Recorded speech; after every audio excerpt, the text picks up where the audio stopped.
Hello friends, today's going to be a slightly different video than last time. Today, I want to talk about pens, specifically dip pens. What I like to use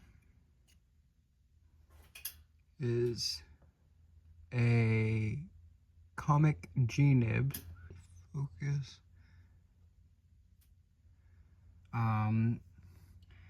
So this nib gives a lot of control over line weight, and that's one of the main things I wanted to talk about today. If you recall, in the last video, I drew this, but I wanted to show the next step, which would be inking. This is for my process. Other people might not use ink. They might draw with alcohol markers, in which case you do you, but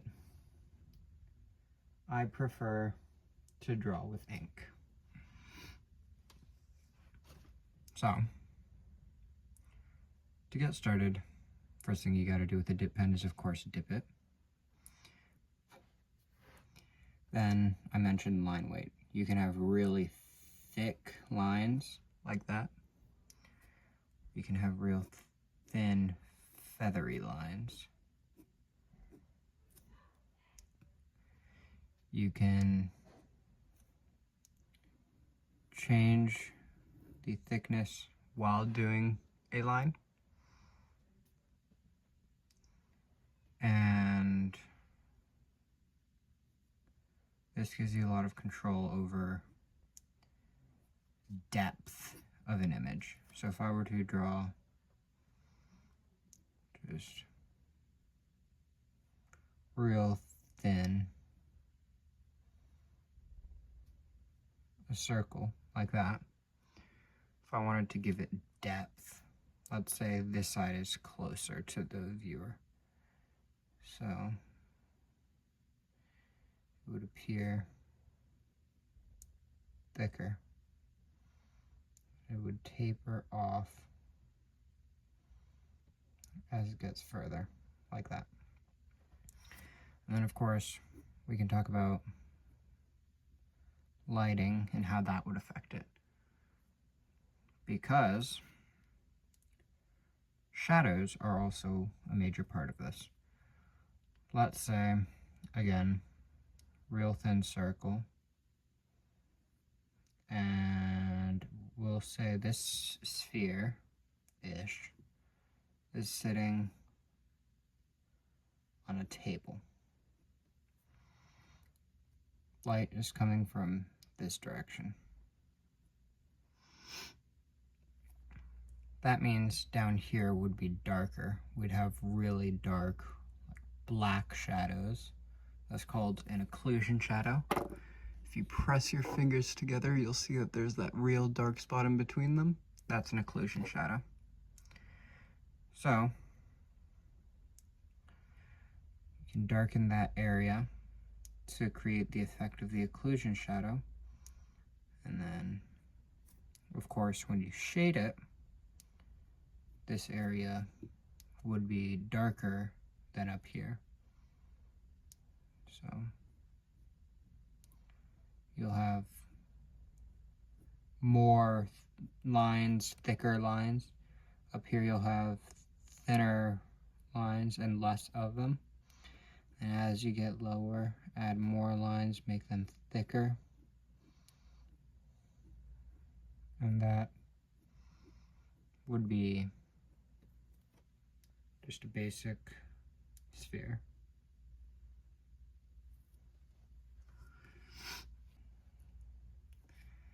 These nibs for ink, for like dip pens, come in a variety of shapes and sizes. For example, in addition to the G-nib that I prefer, there are finer nibs like for mapping pens, which will make really fine feathery lines, kind of like that. And there are nibs designed for thicker lines. Ultimately, I'd say whatever you're trying to draw would dictate what kind of nib you get, But if you want versatility, I would recommend a G-nib. Another major thing about dip pens is that while you do get that versatility, it can be hard to control without practice. So before you just jump into inking something, make sure you know what you're doing, try to practice with line weight. But once you're able to do that, you can move on to inking. So now I'm going to ink this piece just to show how I would go about it. First off, I would actually start with the ears, specifically this outer bit. I'd give it kind of medium weight lines. These might look like heavier lines, but it's a blown up drawing, so I'm kind of inflating the size of the lines as well. But once I have the ears, or we'll just focus on this side for now, so this ear, I'll move on to kind of the jaw. I'm going to lift it a little bit above the bottom of the ear. I'm going to do a slightly thinner line there. That will then become a bit sharper or stronger, heavier as it goes down toward here. And we'll kind of meet it halfway with that.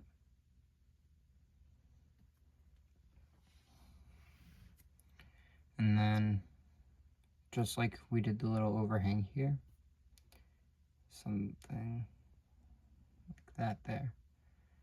And that can go into the hair.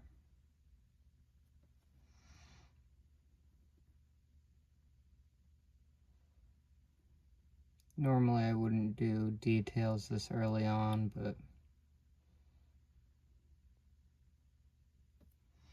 I'm just going to go ahead and do that real quick to get it over with. From there, I'm just going to go ahead and jump over to the other side, do the same thing, starting with the ear.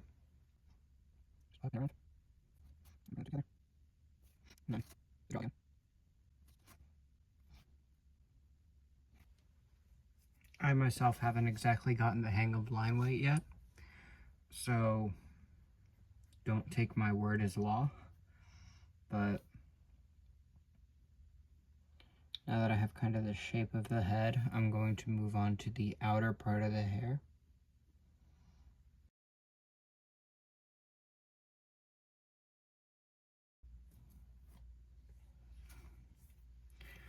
Okay, so now that I have the outside of the hair, I have the full outline of the head.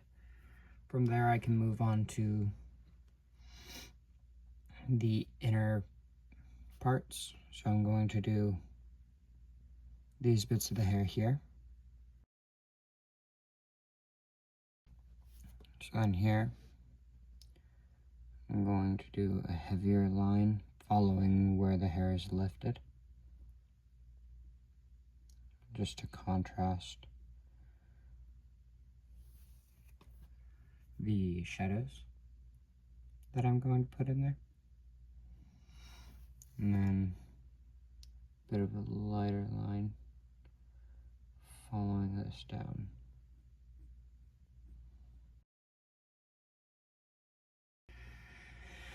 So now that we have the full outline of the hair, we can move on to the face. First thing I'm going to do is the eyes. And the thickness of the eyes will depend both on the character and your style. Do whatever feels comfortable to you.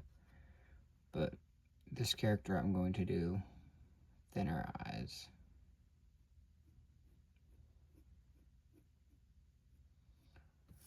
The point of doing thinner eyes on this character is to make him look kind of over it, tired. Then, now that I'm finished with the eyes, I'll move on to the shape of the nose. Then we can go ahead and get some of these details in.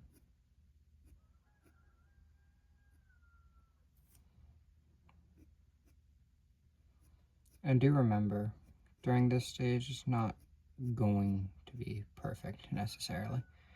Once you erase the pencil sketch underneath, you'll be able to see anything you might need to fix. So don't worry about getting all the details perfect during this step.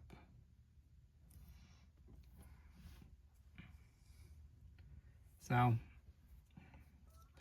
now that I have the face done, I'm going to again shade in here. Just gonna hatch downward. Just simple like that. And then I'm going to do the neck.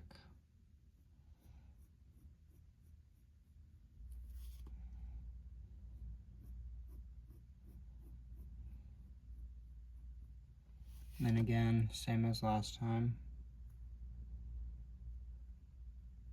That V shape, which I'm going to do real thin because it's not meant to be like a prominent line. So like that. And we'll hatch in there. Oh, I forgot about the irises. And however you want to do the eyes, I'm just going to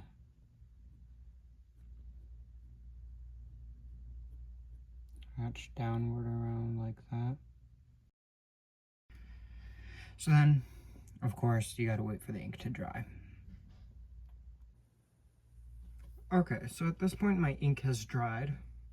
So I'm going to take just a pink pearl eraser, and I'm just going to go ahead and erase all the pencil marks.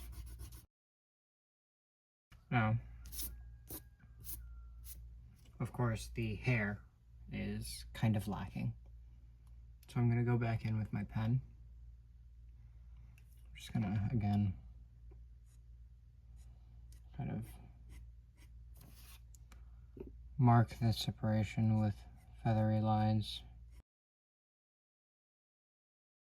So now that I have this, I'm going to switch from my dip pen over to a brush, which I'm then going to just quickly go over. Then here, I'm going to do more of the same, and following the shape of the hair. Okay. So then, after I have the texture of the hair, just go back and get wherever I missed, like so, just to kind of fill in the edges. You might see areas where I kind of overshot with the brush. To fix that, I'll just take a different brush and my white ink,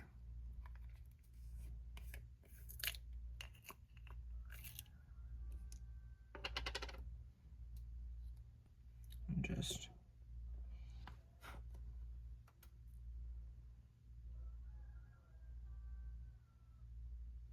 go over it like that.